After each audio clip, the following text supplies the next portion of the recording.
अस्सलाम वालेकुम प्यारे बच्चों, कैसे हैं आप सब। भाई हमें तो सब बहुत खुश नज़र आ रहे हैं क्योंकि ईद बहुत करीब है। यही बात है ना। जी प्यारे बच्चों, रमज़ान का प्यारा और बाबरकत महीना अब अपने इख्तिताम पर है, यानी मुकम्मल हो रहा है। और हमें पूरी उम्मीद है कि आप सब ने इस महीने में अच्छे अच्छे काम किए होंगे, कुरान पाक भी पढ़ा होगा और मामा बाबा का कहना भी माना होगा। तो बच्चों कुछ रोज़े रह गए हैं, इनमें भी आपने बहुत अच्छे अच्छे काम करने हैं, ढेर सारी दुआएं करनी हैं अपने लिए, अपने मामा बाबा के लिए, अपने दादा दादी और नाना नानी के लिए और दोस्तों रिश्तेदारों के लिए भी। इसके अलावा बच्चों अपने वतन पाकिस्तान के लिए ज़रूर दुआ कीजिएगा, क्योंकि हमारा वतन हमारा घर है जहां हम इज़्ज़त और आराम से रहते हैं। तो हमेशा अपने वतन की सलामती और तरक्की के लिए भी दुआएं कीजिए। अच्छा बच्चों, ईद क्योंकि बहुत करीब है तो कुछ बातें हम ईद के हवाले से करें कि ईद पर हम अच्छे अच्छे कपड़े पहनते हैं और खिलौने ख़रीदते हैं और बहुत मज़ा आता है क्योंकि हमें ईदी मिलती है, खूब अच्छे अच्छे खाने पकते हैं। और हम हमेशा आपसे कहते हैं कि आप बहुत इंजॉय करें, लेकिन हमेशा ज़रूरतमंदों का भी ख्याल रखें, कोई खिलौना किसी गरीब बच्चे को भी ले दें। इसके अलावा एक और बहुत ज़रूरी बात जो हम ईद का फ़ायदा उठाते हुए कर सकते हैं वो है रूठे हुओं को मनाना। जी बच्चों, आपस में छोटी मोटी लड़ाइयाँ और नाराज़गियाँ हो जाया करती हैं, तो ईद ऐसा मौका है कि हम एक दूसरे को मना लें, दोस्ती कर लें। तो अगर आपकी किसी से कोई लड़ाई है, कोई नाराज़गी है, तो ईद के दिन जाकर उस दोस्त को गले लगा लें और उससे कहें कि चलो दोस्ती कर लेते हैं। ईद के दिन तो बिल्कुल नाराज़ नहीं होना चाहिए, और अगर कभी किसी से नाराज़गी या झगड़ा हो जाए तो कोशिश करें कि आप पहले माजरत कर लें, यानी इससे पहले कि वो सोचे या आप सोचें, बस आप जाएं और उसे माजरत कर लें, सॉरी कह दें अपने दोस्त को। तो अल्लाह ताला बहुत खुश होंगे आपसे, और सबसे ज़्यादा ज़रूरी ही अल्लाह ताला को खुश करना है। अल्लाह ताला ही तो हमें सब कुछ देते हैं। तो प्यारे प्यारे बच्चों, ईद भी मनाइए लेकिन अपनी पढ़ाई को मत भूलिएगा। आइए हम आपको बताते हैं कि अगले आने वाले 2 हफ्तों में, यानी 7वें और 8वें हफ्तों में हमें क्या पढ़ना है। तो बच्चों आप जानते हैं कि हम कुछ असबाक जो हैं सिर्फ बुलंद ख्वानी के लिए, यानी ऊंची आवाज़ से पढ़ने के लिए मुंतखब करते हैं। और इसमें आज जो हम सबक पढ़ेंगे वो है मीठी ईद। जी बच्चों, है ना मज़े की बात कि ईद बिल्कुल करीब है और आपका पहला काम भी सबक मीठी ईद की पढ़ाई है। तो बच्चों अपनी दरसी किताब को खोलिए, सफ़र नंबर 47 निकालिए और पढ़िए सबक मीठी ईद। हम ये सबक आपको पढ़ाते हैं, आप उंगली रख कर पढ़िए, और जब ये सबक हम मुकम्मल कर लेंगे तो आप इसको 2-3 दफ़ा पढ़ेंगे घर में। तो चलें बिस्मिल्लाहिर्रहमानिर्रहीम पढ़कर सबक शुरू करते हैं। मीठी ईद। रमज़ान के 29 रोज़े गुजर चुके थे। शाम के वक्त लोग छतों पर खड़े थे, इतने में आवाज़ आई, वो देखो ईद का चांद। हर तरफ से यही आवाज़ें आने लगी। अतहर भी चिल्ला उठा, दादा जान वो देखें चांद। दादा जान ने चांद देखकर दुआ मांगी। सब ने एक दूसरे को मुबारकबाद दी और ईद की तैयारियां करने लगे। दादा जान ने बच्चों को बताया कि हम रमज़ान का पूरा महीना रोज़े रखते हैं और अल्लाह ताला इनाम में हमें ईद की खुशियां देते हैं। अतहर बोला, दादा जान इस ईद का नाम मीठी ईद है ना? दादा जान ने कहा, बेटे इस ईद का नाम तो ईद उल फित्र है, लेकिन लोग इस ईद पर मीठी चीज़ें पकाते हैं, इसलिए इसे मीठी ईद भी कहते हैं। सुबह अजान के साथ ही सब उठ बैठे, फजर की नमाज पढ़ी और नहा धोकर नए कपड़े पहने। सेवैयाँ खाईं और पड़ोसियों के यहाँ भी भेजी।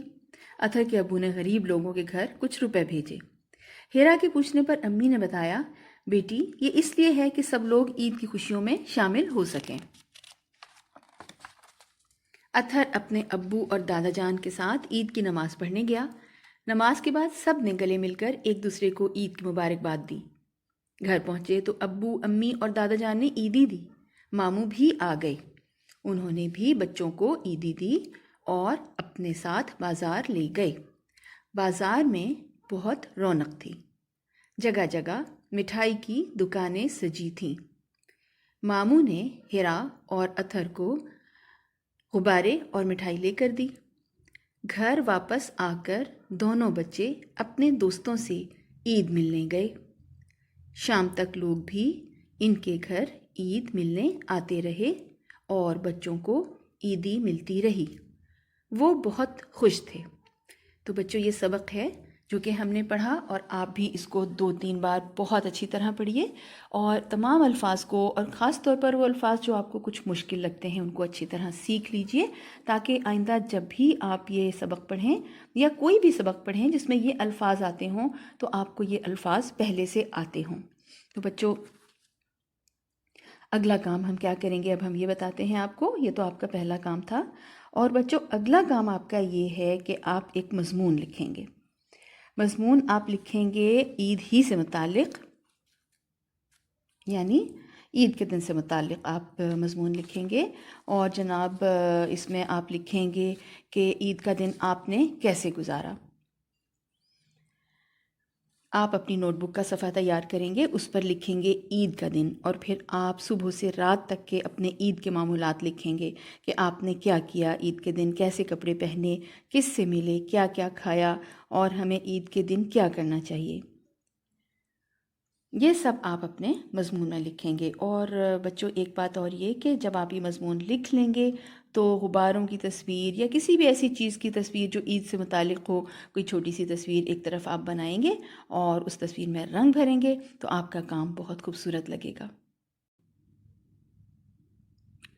बच्चों तीसरा काम हमारा एक बड़ा दिलचस्प काम है, और एक तरह से हम पिछले काम को दोहरा ही रहे हैं। पिछले हफ्तों में हमने फ़ेल के बारे में पढ़ा, समझा और काम किया।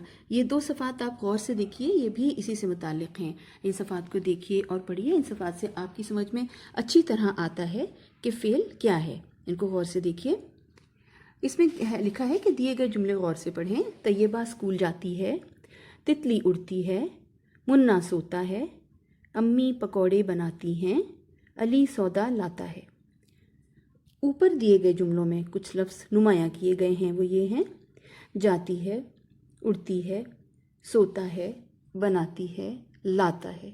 ये लफ्ज़ किसी काम के करने या होने को ज़ाहिर कर रहे हैं, इन्हें फ़ेल कहा जाता है। इसी तरह बच्चों दूसरे सफ़े पर कुछ मिसालें भी दी गई हैं, और देखिए आपके एक बच्चे को आइसक्रीम खाते हुए दिखाया गया है और लिखा है बच्चा आइसक्रीम खाता है, अम्मी खाना पकाती हैं, बच्ची झूला झूलती है, अहमद कॉपी पर लिखता है, असद दुआ मांगता है। और साथ साथ ये तस्वीरें भी बनाई गई हैं। बच्चे जो जो काम कर रहे हैं तो ये फ़ेल की कुछ और मिसालें हैं। इसको आप देखेंगे तो आपको बहुत अच्छी तरह से समझ में आ जाएगा कि फ़ेल क्या होता है। और उसके बाद आपको क्या करना है, जब आप ये सफ़ात देख लेंगे और देखकर पढ़कर इनको आप समझ जाएंगे तो उसके बाद आपको क्या करना है कि अपनी उर्दू की किताब खोलिए, जो आपकी उर्दू की दरसी किताब है उसको खोलिए, और उसमें जो असबाक हैं, जितने भी सबक हैं उनमें से जहाँ से मर्जी, जहाँ से भी आपका दिल चाहे, चाहे पहला सबक या जो भी आप सबक खोलिए, और कहीं से भी कोई से 10 फ़ेल ढूंढकर आपको अपनी नोटबुक पर लिखने हैं।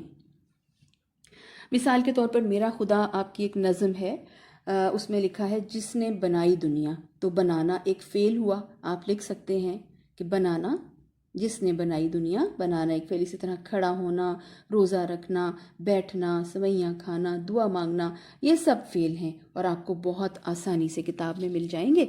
तो आप अपनी किताब में से ढूंढिए और ढूंढ कर जनाब आप ये फ़ेल जो हैं वो लिखिए खूबसूरत करके। कोई से भी, कहीं से भी कोई से 10 फ़ेल ढूंढिए और अपनी किताब में, अपनी नोटबुक में आप लिखिए।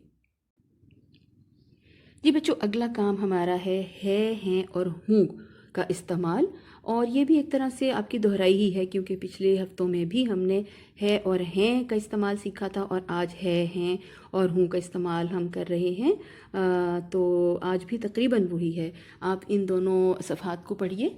है, हैं, हूँ का इस्तेमाल। दिए गए जुमले गौर से पढ़ें। ये मेरी किताब है, वो मेरी किताबें हैं, मैं किताब पढ़ता हूँ। पहले जुमले में एक चीज़ के बारे में बताया गया है, इसके आखिर में है मौजूद है। दूसरे जुमले में एक से ज़्यादा चीज़ों के बारे में बात की गई है, इसलिए वहाँ हैं इस्तेमाल किया गया है। यानी है वाहिद के लिए और हैं जमा के लिए इस्तेमाल किया गया है। अपने बारे में बात करते हुए मैं बोला जाता और लिखा जाता है, और मैं से शुरू होने वाले जुमले के आखिर में हूँ आता है। है, हैं और हूँ की मज़ीद मिसालें भी आप देख सकते हैं। 3 कॉलम्स बने हुए हैं, एक है के लिए है, एक हैं के लिए है और एक हूँ के लिए है। जैसे कि बच्चा भागता है, बच्चे भागते हैं, मैं भागता हूँ। اسی طرح اور بھی جملے ہیں جو کہ آپ پڑھیے، کوشش کیجیے اور آپ یہ جملے پڑھیے جس میں ہے اور ہوں کا استعمال ہے، اور اسے اگلا جو پیج ہے اس میں ایک ایکٹیویٹی ہے، ایک سرگرمی ہے، اور اس میں لکھا گیا ہے کہ مثال کے مطابق ان دونوں بلبلوں میں ایک جیسا رنگ بھریں جو ایک جملے میں آتے ہیں۔ جیسے کہ یہ دیکھیے ایک بلبلا بنا ہوا ہے میں پڑھتا، اس کے ساتھ کیا آئے گا؟ میں پڑھتا ہوں۔ اسی طرح وہ پرندے، اس کے ساتھ کیا آئے گا؟ ہیں۔ تو آپ ایک جیسا جو جملہ بنائیں گے اس میں ایک جیسا رنگ بھریں گے۔ یہ دیکھیے انہوں نے ایک آپ کو مثال بھی دی ہوئی ہے، یہ تتلیاں انہوں نے پہلے سے رنگ کیا ہوا ہے اور اس کے بعد ہیں میں انہوں نے رنگ بھرا ہوا ہے۔ تو بچوں یہ آپ اسی پر دیکھیے، اور اگر آپ اس کا پرنٹ آؤٹ حاصل کر سکیں تو آپ کیجئے، اس کو نکال کر اس میں رنگ وغیرہ بھر لیجئے، یہ سرگرمی کر لیجئے، اور اگر نہ نکال سکیں تو کوئی بات نہیں، آپ اس کو یہیں پڑھیے، پڑھ کر آپ اس کو سمجھیے کہ ہے اور ہوں کس طرح استعمال ہوا ہے۔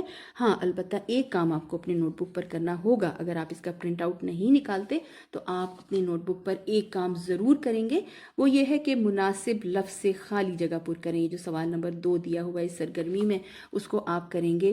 جیسے کہ اس میں پہلا جملہ ہے میں صبح کی سیر کے لیے جاتا ڈیش، علی اردو کی کتاب پڑھتا ڈیش، بچے کھیلتے ڈیش، میں جلدی سو جاتا ڈیش، تمام پھول خوشبودار ڈیش۔ تو بچے یہ جو ہے یہ آپ لوگ اپنی نوٹ بک پر ایک صاف ستھرا پیج تیار کیجئے، اپنا صفحہ تیار کیجئے، اور اس میں یہ جملے لکھ کر ان کی جو خالی جگہ دی گئی ہے اس کو پر کیجئے۔ اور بچوں ہمارا 5واں اور آخری کام جو ہے وہ پڑھائی ہے ایک سبق کی، صفحہ نمبر 78۔ آپ اپنی درسی کتاب، اردو کی درسی کتاب کا آپ صفحہ نمبر 78 نکالیے۔ اس صفحے پر ایک سبق دیا گیا ہے قائد اعظم۔ تو سبق قائد اعظم کی آپ کو پڑھائی کرنی ہے گھر پر۔ آپ اس کو ایک ایک صفحہ کر کے پڑھیے یا ایک پیراگراف کر کے پڑھیے یا جس طرح بھی پڑھیے، آپ کو یہ پڑھائی کرنی ہے سبق قائد اعظم۔ اس کو آپ غور سے پڑھیے، اور آپ کو یہ تو معلوم ہے کہ قائد اعظم کون ہے۔ قائد اعظم ہمارے ملک کے سب سے بڑے رہنما ہیں جنہوں نے پاکستان بنایا، اور ہم سب قائد اعظم کی بہت عزت کرتے ہیں اور ان سے محبت کرتے ہیں، اور ان کا احسان بھی مانتے ہیں کہ انہوں نے ہمارے لیے اتنا اچھا ملک حاصل کیا جس میں ہم بہت چین اطمینان سے اور عزت سے رہتے ہیں۔ تو بچوں قائد اعظم سے متعلق یہ سبق آپ پڑھیں گے، اس کی پڑھائی کریں گے، اور یہ ہوگا آپ کا ان دونوں ہفتوں کا آخری کام۔ اور آپ کو عید کی خوشیاں بہت بہت مبارک ہوں۔ اپنا خیال رکھیے، اچھے بچے بنیے، اچھے کام کیجیے، اور ہاں اللہ کا شکر ادا کرتے رہیے۔ اللہ حافظ۔